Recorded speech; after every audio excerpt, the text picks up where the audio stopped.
Welcome, Marvelites, on an all new episode of the MCU Exchange podcast. We are in episode 14, 1-4.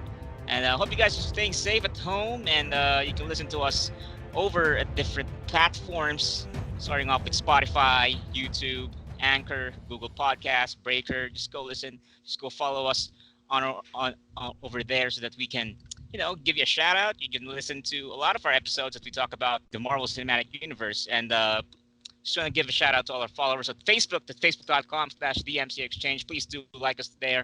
You can also follow us on Twitter, that's twitter.com/MCUExchange. You can also follow us on YouTube. Yeah, there are a lot of videos there. If you want to have that MCU um, feels, you can watch our videos there. And there are a lot of news here today, but I'm going to introduce myself first, of course. My name is Aaron. I will be your host for this episode. Alongside me is Charles. What's up? And Joe. Hello. Let's get right to it over at the rundown. And breaking news in the past week, which is really new for us since everything stopped due to the coronavirus Yeah. thing. And Mhm. first up, we have a brand new Phase 4 slate in terms of release date, not the current crop of films, but in terms of release date. It has been moved. And to give you a rundown, here we go. I'm going to give you an overview of the slate. Black Widow was originally, of course, was about to be released originally on May 1st. Has now been pushed back to November 6th, taking the original slot of the Eternals. Weird. And now the Eternals will Mhm. now release on February 12, 2021, which is the original slot of Shang-Chi. So every film has been moved one slot up. So the next one is Shang-Chi on May 7th, which is going to be the summer blockbuster of the 2021. Next up is Doctor Strange and the Multiverse of Madness on November 5th. And now Thor Love and Thunder on February 18, 2022. That's Phase 4. Now we have release dates for Phase 5 as well has been revealed, especially Captain Marvel 2, which is now set to open on July 8th, 2022. That's after Black Panther, set to be released on May 6th, 2022. There's so much to unpack here. And Charles, what are your initial thoughts when you first saw this news? What are your thoughts about the new release dates? Well, when I first saw it, the first thing I thought was, finally, it took them long enough to fucking announce it. Finally, the debate of the Black Widow streaming or should it be released in theaters? That debate is done.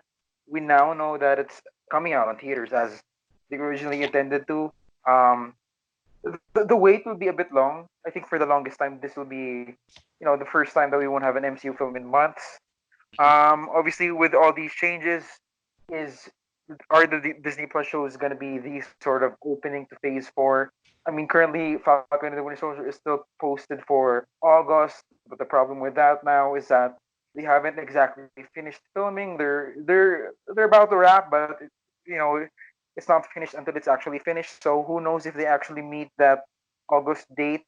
I mean, if they do, then I'd be surprised if there's sort of if there's gonna be a connection between Black Widow and Falcon and the Winter Soldier. Yeah. As we all know, these films sort of have an order, Mm. a viewing order, regardless where if we think otherwise or not. There's a reason why Black Widow was supposed to be the first one to be followed by Winter Soldier to be followed by Eternals or maybe WandaVision. So now that Black Widow is gonna be at the end of the year, is it possible that we see maybe, Falcon and the Winter Soldier get moved to sometime next year? But the problem with that, now I Mm. talked about it a couple of episodes ago, is that Disney Plus doesn't have content to draw new subscribers. So if you delay some of the stuff that people actually want to see, then you're putting the streaming service in an odd position where they could possibly lose subscribers or maybe even money. So again, it's a very hard sort of thing to figure out. We still don't know how things are going to go within the next few weeks, whether the corona stuff, sort of lessens or it sort of worsens. And, I'd sort of, I wouldn't, I'd hold my breath as, as calling this the definite phase for release date because, I could see this sort of change once the corona stuff worsens, or I mean, God forbid, I hope it doesn't worsen, but we gotta see first how things go before we sort Mm. of commit to this release date. Joe, your thoughts on the new slate? I think it was a smart move. I was actually rather surprised that they went that direction. But it makes sense because the problem is that all these release dates are pretty much locked in. It's a contractual, I think, fight every year who gets what release dates. That's why they're booked about 2 to 3 years in advance. And I think the smart move here was to just shift it all. As sad as it is to think we're only getting one film after all this year, I think it works out in their favor. I mean, they did some marketing that's going to cost extra. I think they're taking that into account. But I do think that Black Widow is the start for Phase 4. I did think they would shift that just behind Eternals, given that it's a prequel story pretty much. But there has to be some element that kind of starts or ignites the overarching story that might be in Phase 4. I do like what Charles said. I do agree that Disney Plus is having a bit of a challenge. I mean, they did recently reach a 50 million subscriber count. That is insane considering how long it's only been available. But as time goes by, they kind of got around it by saying, "Here's a year deal. We offer that for a little cheaper." And as most streaming services, they don't make a lot of money in the start. That comes over the time. One thing I do believe, though, is that the good thing about the Disney Plus shows, for example, is that they are weekly releases. They don't release like Netflix everything at once. So if, let's say, everything calms down in Austria, at least I can say they're saying that by May stores are slowly opening again. So by June, July, stuff should kick up again. Maybe they have enough time to just kind of get some of the last shots together. They release like the first 4 episodes out first. Say, okay, we're gonna have a short break, and then release the other episodes. So there's still a chance that we could get some content before all of this happens. But I have to say I think it was a good move. But I agree with Charles. This could still change. The U.S. right now is worse off. They're on levels with currently Italy and Spain are being hit by. So we're going to have to keep an eye out if it remains, but I think it was a smart move on their part. You mentioned earlier that these studios sort of book these dates 2 years ahead. They sort of you mentioned. Mm. I've always been curious how they do it. Is it like a bidding war among studios? Who are they? Who are they talking to settle these dates? I sadly don't have any deep information. What I was informed, at least from an Austrian standpoint, is that what they do is they kind of they have this release schedule and they kind of pick or choose what release dates and then also change it depending on others. So there are some biddings for like the big summer blockbusters, but most studios kind of also have to take into account how long the production schedule is. So I have to say Marvel Studios does have a very tight schedule from what I can see because they pretty much always stuck the landing with the release dates. The thing what that could become a big factor is also they shift around a lot depending on what is the weekend. So I would say any holiday weekend where you have a 3-day or 4-day weekend, they fight for those. So they're really going to go to a bidding war. But if it's, for example, like the theme was with Justice League, where they back in the day where they had to shift it backwards because of pre-production, it also worked in their favor to avoid a big release that could swallow up their budget. So a big thing is also taking into account what movie has what target audience. So that's why, Oh, for example, Sonic the Hedgehog and Birds of Prey released around similar times but have different results because the target audience they're trying to reach is different. So the question is, do they cannibalize each other? I would say a Marvel film would most likely cannibalize a lot of action films, and that's why action films kind of take a few weeks before they release after a Marvel film. That's a lot of take. sorry, Aaron. Go Yeah, ahead. Aaron's turn. Yeah. yeah. So seeing this, this release dates, actually, it's a good thing. It erased the rumors. It erased those speculations that, oh, it will be released on Disney Plus. There are so many people saying that over at Twitter. Mm-hmm. If you happen to know that, and it's um, it's important because the MCU is a movie going experience. Just recently, we shared in the MCUExchange Twitter account how, and also Kevin Feige reacted to it and how the MCU changed the movie going experience, right? Yeah. There's viral video of fans cheering, Yeah. I saw that. Yeah. and audience reactions about the Avengers Endgame, and it's really a great thing for these movies to be now set in theaters moving forward. Yeah, I mean, I saw that sort of trending video. It sort of, yeah, it makes you miss the experience of watching a Marvel movie in theaters with the fans, with fans who know what the fuck's happening, with fans who know the context of how why is the scene so important. Yeah, that's I definitely miss that experience, and I'm sure we all do. Oh man, cinemas. Yeah, I really miss going to the cinema because right now, watching a film is always an experience. But that's why I think also the Marvel films will mostly be remembered. It brings people together in a way, especially those big tentpole films where people get references, some don't. And you hear like the chatter where they're trying to explain it to friends. I always remember when we watched Endgame, like the people went wild at any moment, and even Yeah. people crying when like Hawkeye's family disappeared. It was such an experience. The one key takeaway there in that slate is that there will be Captain Marvel too, right? I mean, it's already confirmed, but the thing is, there's a release date already. Do you think a July release date works for like a film like Captain Marvel? Taking over that slot that usually is with Spider-Man films. I'm actually surprised that there's no really info about Spider-Man if they're shifting that. But I think Oh Captain yeah, Marvel could work. I think if anything, Marvel Studios has proven that they don't really have to stick to the classic understanding of a summer blockbuster. And to be honest, as this year goes on, I think that notion is going to shift pretty strongly anyway.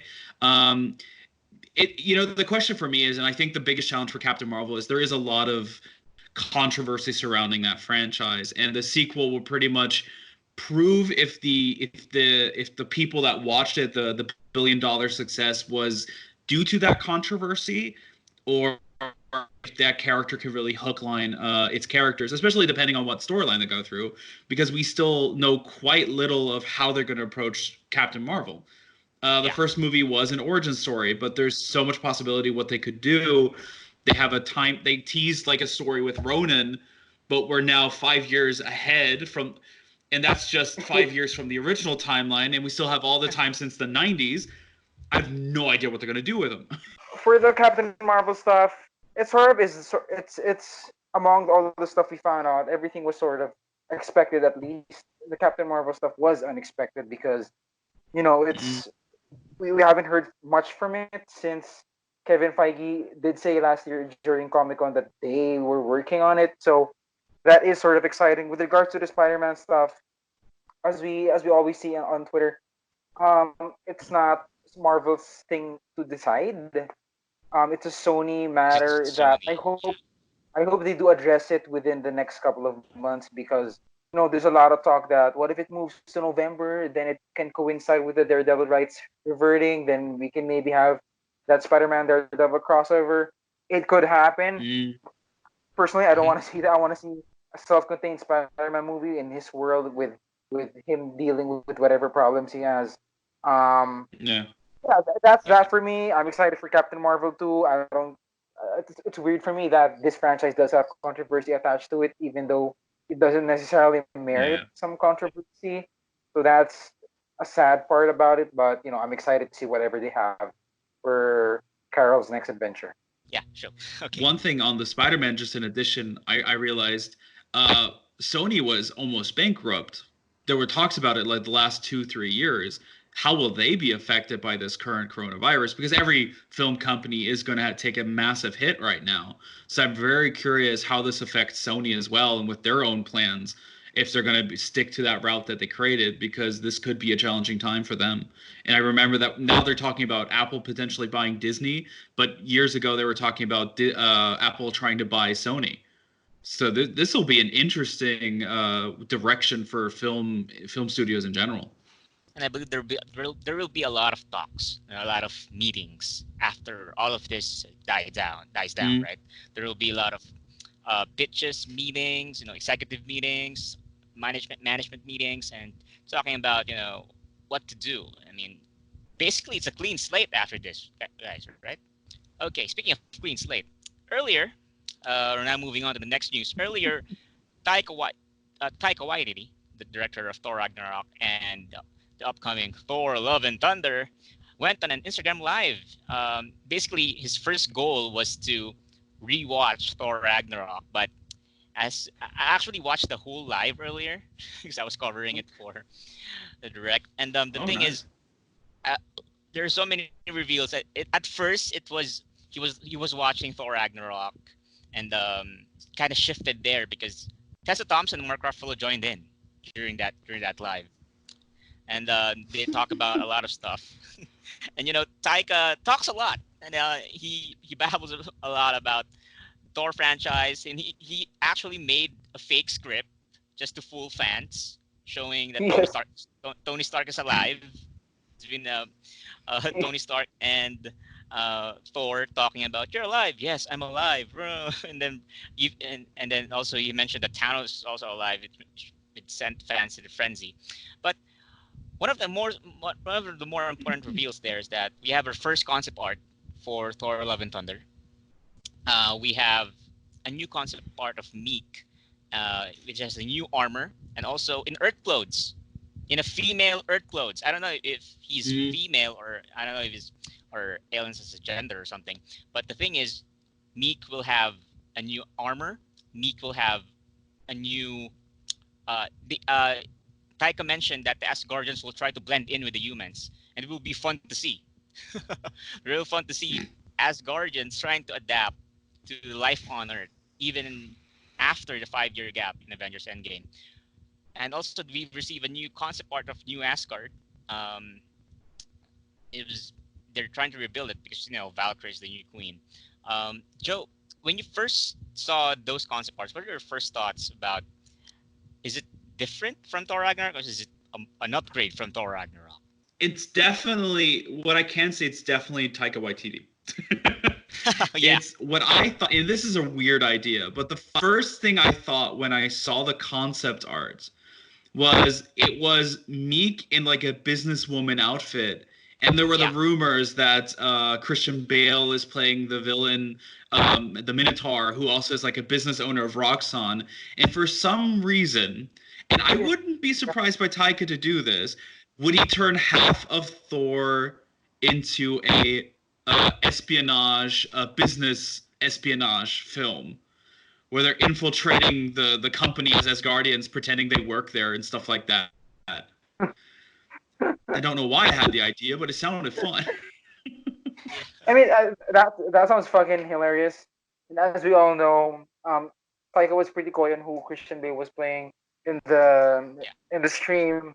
I'm like everyone. I'm still on board for Christian Bale playing Dario Agger, the corrupt CEO of Roxxon who Mm-hmm. can turn into a Minotaur. And like Joe said, that would be a funny sort of moment where everyone's sort of in suits and they're trying to blend in with in this company when they all stand out like what the fuck, what the fuck is this alien in a suit?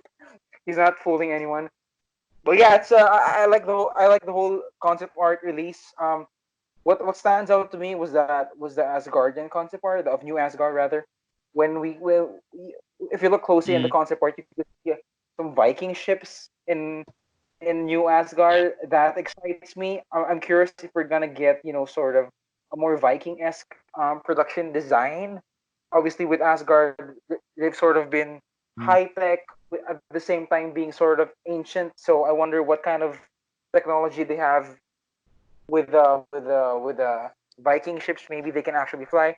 And obviously, we heard Taika say that Love and Thunder is gonna make Ragnarok look super tame. So I wonder what that means. We know we're getting the space shark, so that alone just shows how fucking crazy they're going. Um, yeah, I fucking love the clips of Taika goofing around with Mark Ruffalo. That gave me a huge laugh a couple of yeah, hours ago when I saw it. Yeah. And Taika's the best, and it's pretty hard to hate something like this. yeah. And he's willing to take risk. He took a risk in Thor Ragnarok. He changed the character, and it worked. And you trust him. Marvel Studio should trust him in what he's going to do and what his vision in Thor: Love and Thunder.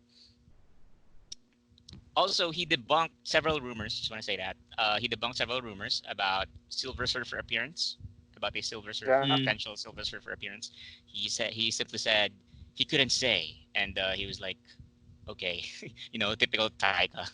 And also, he mentioned that uh, And when a fan asked him about a Beta Ray Bill appearance, he just said, "It's up in the air," which is a really weird wording because if you mention it, it's up in the air. You're looking up at space. Mm. So we already have an Easter egg in Beta Ray Bill in Thor Ragnarok, right? And it was already Yeah. teased. So He's not sure. Do always you out think? of frame above Thor. Yeah. Do you think that with so much characters already in Thor: Love and Thunder, do you think it's the best movie to introduce Beta Ray Bill, or do you want another movie to introduce him? The thing is, Beta Ray Bill is such a key character to the Thor mythos, and you already have sort of Jane Foster turning into Thor here. So Mm. if you have Beta Ray Bill here, I mean, how many fucking gods do you have wielding hammers here? You can only have so much in a small story in a span of 2 hours. So I think they should just sort of skip Beta Ray Bill for the meantime and just focus on Jane's journey Yeah. into the Thor.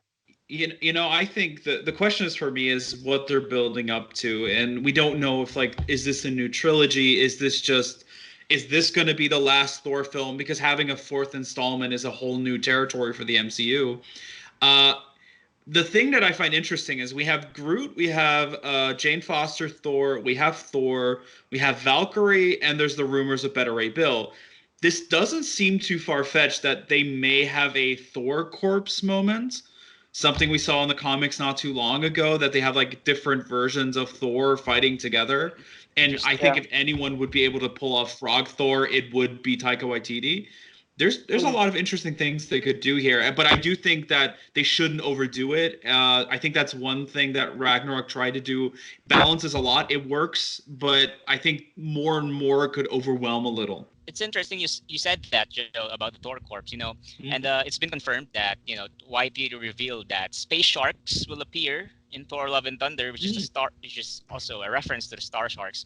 In Jason Aaron's Thor run, one of the famous appearance of these sharks was when three generations of Thor coming together to fight them. And Yeah, yeah, True, yeah. yeah. for all we know, this might be a tease on Whitey's part. We could see Thor, Jane, and Valkyrie fighting together to defend of this piece. That's an interesting Mm. prospect. And another one that he teased during his live is, of course, Mark Ruffalo joined in. They were joking around. They were joking around a lot of times, and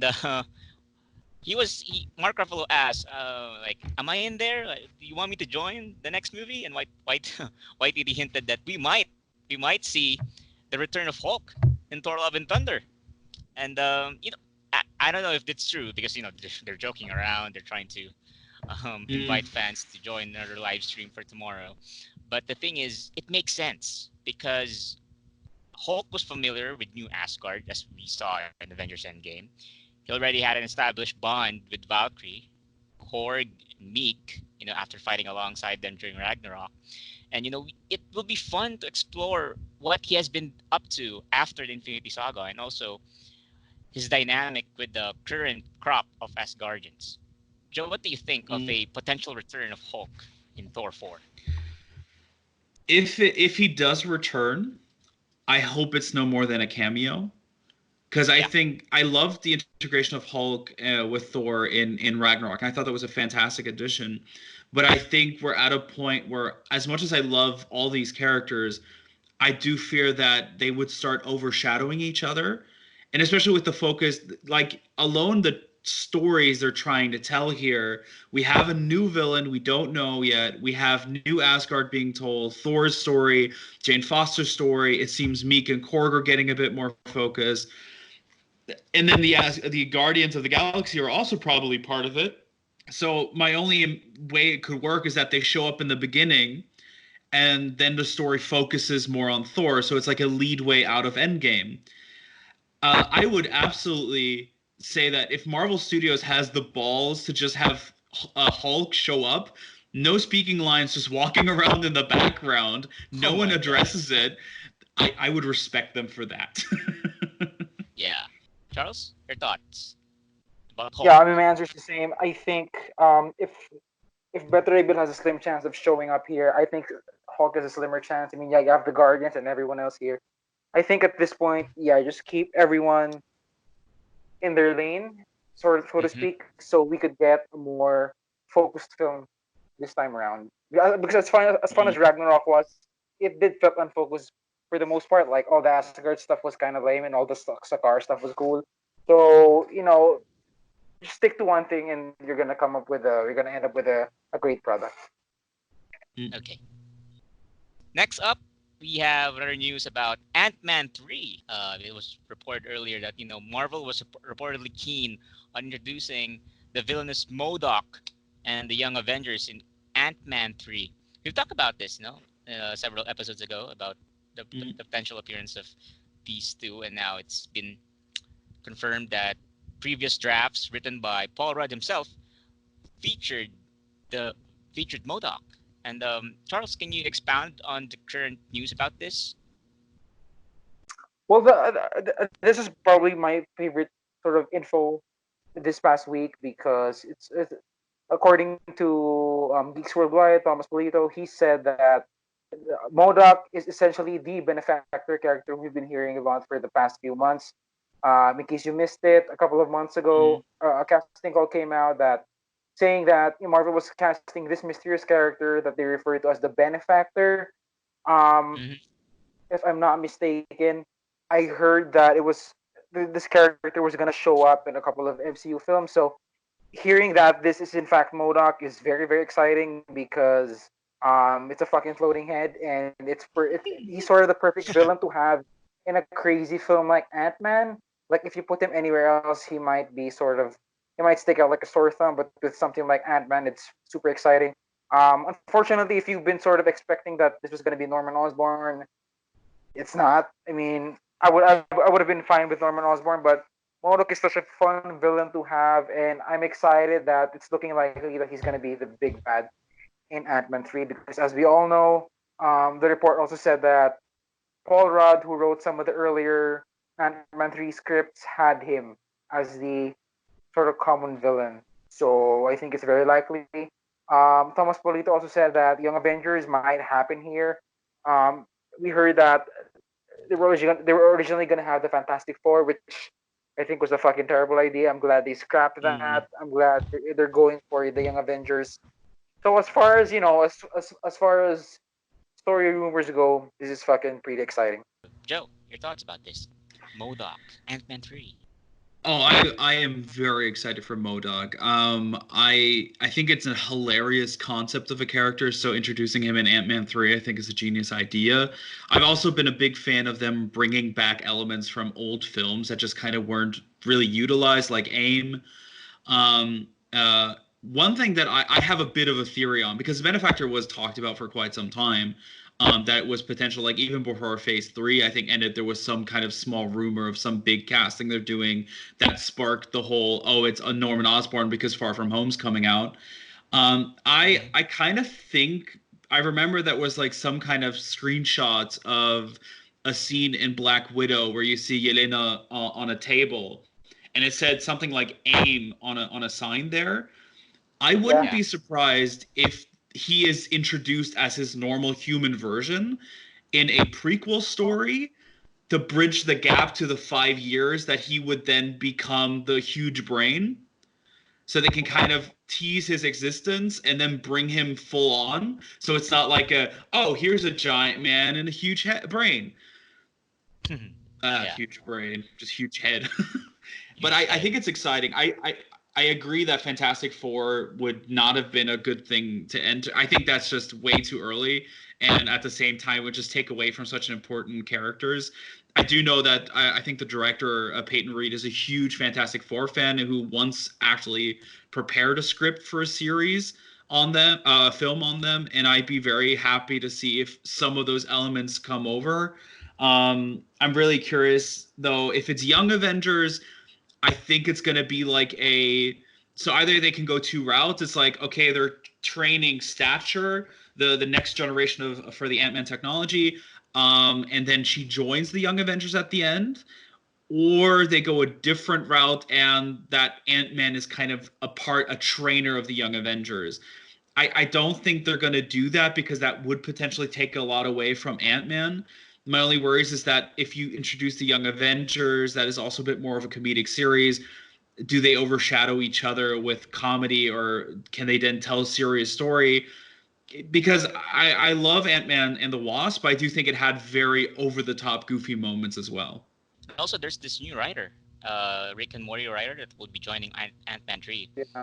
And also the writer of Nova in the comics. And there's this scene Yeah. going around on Twitter, the interaction between Nova and the Young Avengers. And we could easily translate that to Paul Rudd's Ant-Man, asking the Young Avengers, oh, you are like this. You're the younger version of this one. And the dynamic will be great.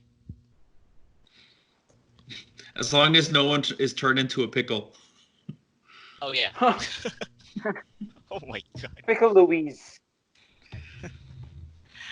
So, there you have it. Those are the big news in the past week in the Marvel Cinematic Universe. It's very rare, right? Nowadays. And now Yeah. we're moving on to the exchange. Now, we're going to talk about Oh, here we who go. is... There's only one, right? Who is the worst and Marvel TV villain? Oh, interesting debate. I will start off with who wants to start? Any volunteers? Charles, you want? Or Joe? Who wants to start? Okay, it's so hard because Marvel TV has so many shitty villains. Like I'd argue they have a lot. They have a larger number of worse villains just by default because we've had so many shows and episodes. Shit, so hard. I guess I'm gonna say here because it was the last Netflix show I watched, The Punisher season 2. I didn't like the priest character they got as a villain. I think he was he was super chumpy. I didn't give a fuck about what he wanted. Just me trying to come up with why I hate it. I can't even come up with a reason because that show was so forgettable to me. Oh my god. Another Netflix villain that I really disliked was Nuke in Jessica Jones season 1. Because I was such a fan of how they did Nuke in the comics. And to see him become sort of like a watered down cop here who's just into drugs, sort of. It's not the character I grew up reading in the comics. He was such an important character in arguably the best, greatest Daredevil story ever, Daredevil Born Again. He was sort of the big villain there, and the character has sort of faced off against the likes of Captain America in the comics. So to see him just show up as a cop was a very, very disappointing thing.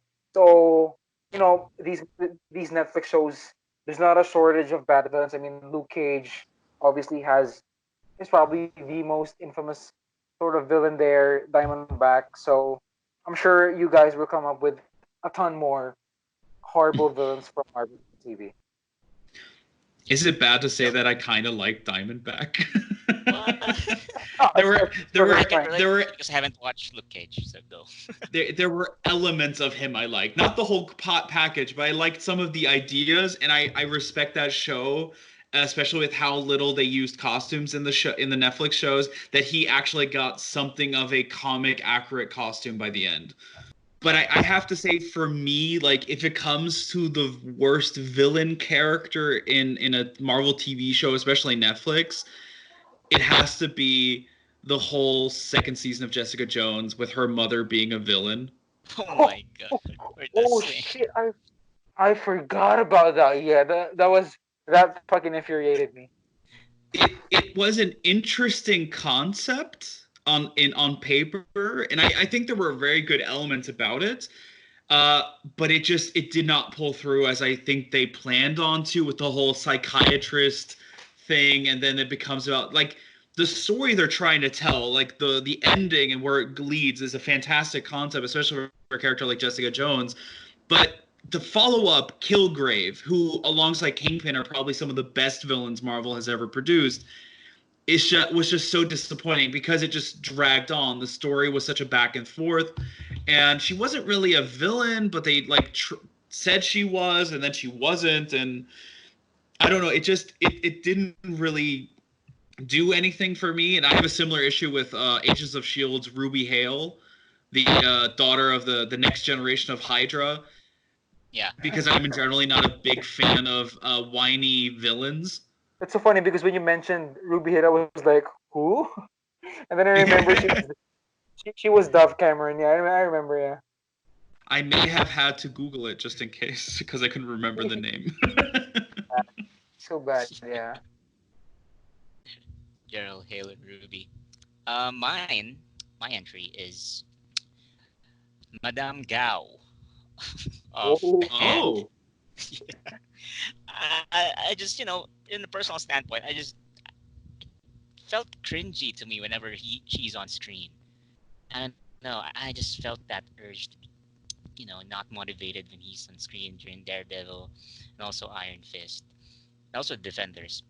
It was like it was just there in the background, having endless supply of shadow ninjas. If you don't, if disagree with her, just I'm gonna send you shadow ninjas, gonna kill you. Yeah. Yeah, I I mean like the that. I just character in the. it felt Wait. lacking. Yeah. Go ahead. Yeah, Yeah. go. I think season 1 introduced a good concept with her. They just never really followed through on it. That was my problem with her. Yeah, and therein lies the problem with these Netflix shows.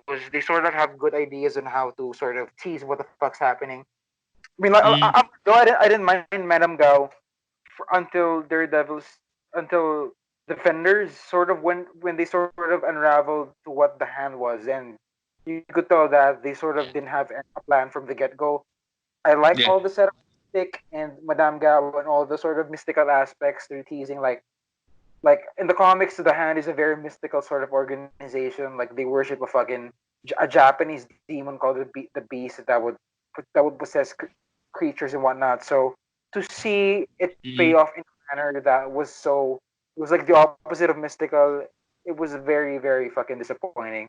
That whole Defenders thing But really turned me off to the whole Netflix shows. yeah, I was probably the biggest Netflix shows fan until the Defenders. So to see just all go to shit was very, very heartbreaking for me. you I know what the agree. sad thing is? You only now reminded me that Sigourney frickin' Weaver was in Defenders as Oh the my villain, and I god! completely forgot about it. Another worst villain on the list. There you have it. I mean, Yeah. it's not She a just bad villain. She does died, an right? incredible performance. Yeah. They Yeah. just wasted the concept because everyone expects her to be a comic character, especially with the Hand, and then it was just kind of like, oh, she's just evil She's just Sigourney there. Weaver. Yeah, she's just there. Trying to. Just disappointing. I was so invested before watching the Defenders. I was reading up. I was trying to prepare, and then when I found out about the villain, and it went downhill Hmm. from there. I can't even remember the character of Sigourney Weaver. I forgot Same, the name. Yeah, absolutely. same. Is it I like just Hell when you mentioned or it, like Joe, I just thought of it right now, literally now. The oh my god, so bad. So yeah, but that's sad only thing my is they entry. have some of the best villains too. That's what I find sad. I mean, Yeah, Bullseye, Kingpin, Kilgrave, they're incredibly done characters, and then you have these. But I still Kingpin. think Bushmaster was incredibly well done, and what's his name? Mahashala Ali's character. Oh yeah, Cottonmouth. Got him out. Yeah, Thank you. Conrad. who's now Blade. Yeah, Ooh, yeah, upcoming. who's not Blade? Yeah. All right. So there you have it. Those are the worst Marvel TV villains. We have Madame Gao of the Hand. We have what's your entry again, Joe? Forgot. Mine, I almost forget again. Jessica Jones' mother. Oh yeah, Yeah, Jessica Jones' mother. this is And Jones. Charles, your entry. Shit, I forgot. I forgot. I forgot my name. Who the fuck? They're What the fuck did so I say? bad that we forgot. Holy shit! I fucking literally forgot. Who I just fucking forgot. Punisher 2, the priest guy. The priest guy from Punisher Oh 2. Thanks, yeah, Joe. Yeah. Yeah. Oh my god, So bad. that is testament to that why they are the worst villains, guys. We forgot Yeah. about them like literally a minute ago. We were just talking about it. I love So how we all did it. yeah, so So there you have it, folks. For those of you are listening, if you have another entry in the worst Marvel TV villain, you can tweet us at twitter.com/MCUExchange. You can also like us on Facebook and comment on the next post about the MCU Exchange podcast. Feel free to comment your worst Marvel TV villain, and we can read it on the next episode. You can also follow us on Spotify, YouTube, Anchor, Google Podcasts, and Breaker for all the latest episodes, the past episodes. You can listen to it while at home, staying in quarantine. You can also follow me on Twitter. That's twitter.com/AaronChino. That's AeronChino. You can also follow Charles on Twitter. You can follow me on Twitter at CFS And Joe. At that Abel, THATABERL. So this has been another lengthy and informative episode of the MCU Exchange podcast. You guys keep safe. Till next time. Till next time.